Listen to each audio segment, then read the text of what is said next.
Next question, Julian Morrow. Mark, living in a state that allows same-sex unions, what is your stance on the Defense of Marriage Act? I believe that a marriage should be between a man and a woman.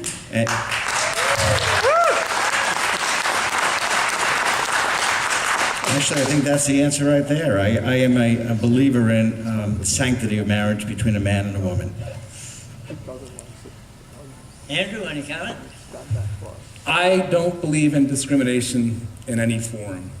And I think Republicans would be well served to embrace our guiding principles of allowing people to pursue life, liberty, and pursuit of happiness. I supported gay marriage in the General Assembly, and that's my position.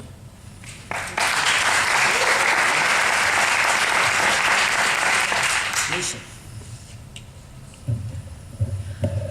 I am not going to Washington to repeal the Defense of Marriage Act. I believe that it is the right thing for our federal government, and I believe that states can make that decision for themselves. Justin. I believe marriage is between a man and a woman.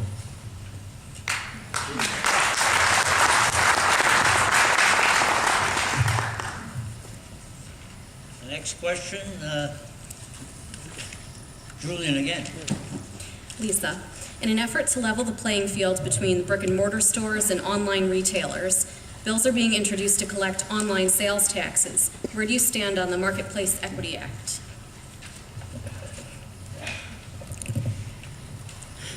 This is definitely a difficult question. It certainly is something that is on the minds of all the small businesses, the real estates, the mom and pop stores that I talk with. But I do have the younger generation in my household. And I notice that my 31-year-old stepdaughter isn't buying things in the local stores. Her parties, when she's buying gifts, everything is online. My teenage daughters also don't go shopping nearly the amount of time that people in my age group do. So we are seeing more and more online shopping, and we are seeing more out-of-business storefronts. It's sad for our neighborhoods, it's sad for our communities. Certainly these local shops are so important to the fabric of our communities. They donate to the local football teams, and they support the local school activities. At the end of the day, it is going to be a very important question and answer to how we're going to regulate and increase the taxes that we're going to need for our local towns and cities. Presently, I feel strongly that we should leave it alone, allow the stores to not have to pay taxes when you're doing it online. I'm hopeful that the brick and mortar stores will become more involved with online sales, and so that they can have that ability to expand their businesses without the onerous tax implications. Today, that's how I feel. As certainly as our society progresses and online becomes even more integral to our situation, it will be something that we will constantly have to reflect upon, and we'll make decisions as we go. Thank you. Justin. I pledge not to vote for any tax increase. I think that is not the way we're going to grow our economy.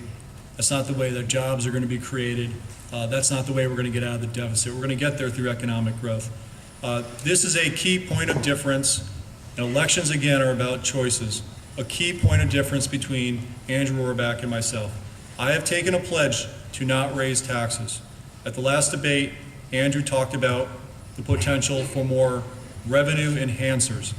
Let me tell you what revenue enhancers are. That is political gobbledygook talk for raising taxes. And the record is that Mr. Rohrabaugh raised, or rather introduced personally, on his own, didn't co-sponsor, introduced 3 sales tax hike bills in his time in the legislature.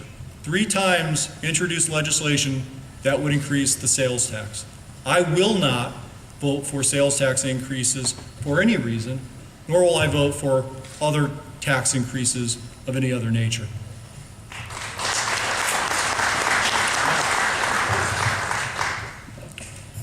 The people who run the government at both the state level and at the federal level have an addiction. And frankly, that's an addiction to spending. So until we get this addiction under control, until these folks get off that drug, we can't talk about taxes. We're taxed enough. You know, we have to have a smaller mission. I've talked about the smaller mission of the federal government. We have to have a smaller mission for the state government as well, because they try to do way, way too much. Now, if you remember back 20, 25 years ago, the state government would take care of the bridges, build the bridges, pave the roads, and plow them in the winter. That has changed so much. So let's get this spending addiction under control.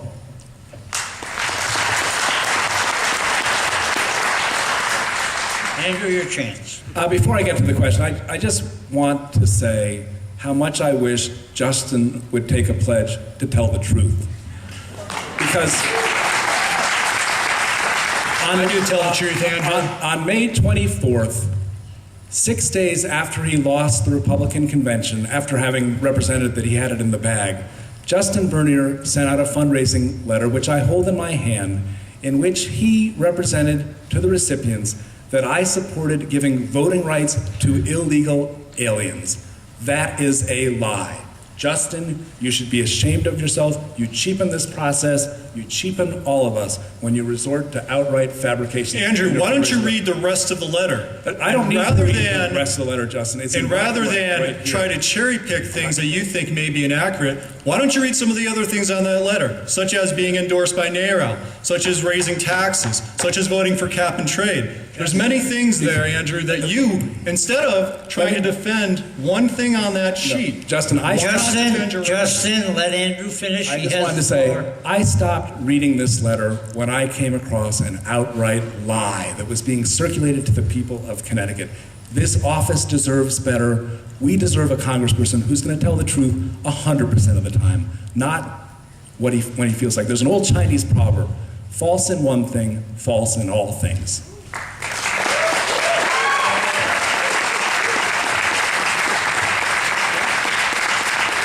Moving on. Dirk Durford. Mark, recently you were called out for comments you made about Islam being a cult in many respects. What is your position on the Middle East, specifically the nuclear threat from Iran, and whether the United States should get involved in the Syrian uprising? Yeah, in that interview, I did say that there were extremists in that religion, and that was my position. There are terrorists, there are extremists. I'm very, very heartened by what I just heard about Mitt Romney coming to the support of Israel with regard to potential preemptive strike against Iran. That is tremendous news to me, and it gives me a lot of confidence in our nominee. Because I've been saying all along, actually, over the last 2-3 years, that the United States would probably not have the gumption and the guts to take the steps necessary against Iran to curtail that threat, but that Israel would have to do it in advance. And I still believe that's going to be the case. At least it will be the case with the approval of President Romney at the time.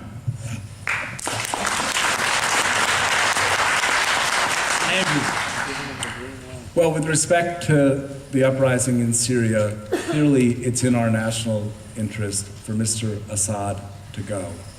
And the best way to see Mr. Assad go and to end the genocide of his people is for us to put pressure on the Russians to stop supplying him with the arms he needs to commit the atrocities he's perpetrating.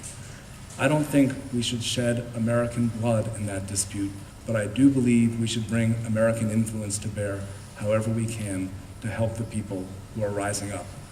With respect to the circumstance in Iran, America has no greater friend than Israel.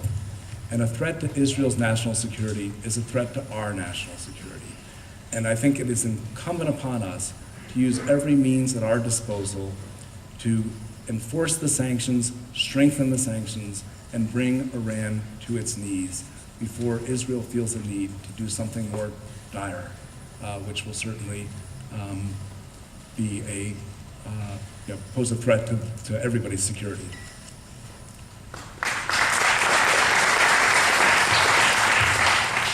Lisa?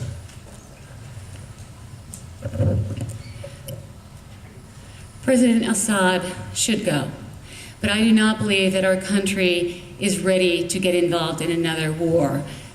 We need to make sure that when he is gone, that we provide the humanitarian aid and be able to help the people, because there will continue to be bloodshed even when he is taken down. In regard to Iran, I am very pro-Israel. Israel has been one of our long-standing friends. They are important to us in many fronts, especially trade, one of our greatest trade partners. Iran is a threat to everyone. There is evil in this world, and Iran is it. So we want to make sure that we use every force available in terms of sanctions, and then we will have to decide as a country whether nuclear weapons are going to be the threat, and as a people, we'll make the decision if that is going to incur military action. Thank you. Justin? Well, I believe we need to protect American interests abroad, but I don't think that every problem requires us to drop 100,000 troops onto the ground. I believe I'm the only candidate in this race with any national security or foreign policy experience whatsoever. And I think one of the big problems we have in Congress today, and I've seen this firsthand, is that we have plenty of congressmen who frankly don't have that kind of experience at all. I believe that's one of the reasons why we've stumbled into some situations abroad that, in hindsight, maybe we shouldn't have. And I do believe it's a reason that we have a Pentagon that in many cases runs roughshod over the Congress. In order to provide oversight, in order to be in the room and make those tough decisions about whether or not America will go to war, it helps if you've been in a combat zone. It helps if you understand what families of soldiers, Marines, airmen, and sailors will go through when they get there, and that you have an understanding about not just the capabilities, but the limitations of American power.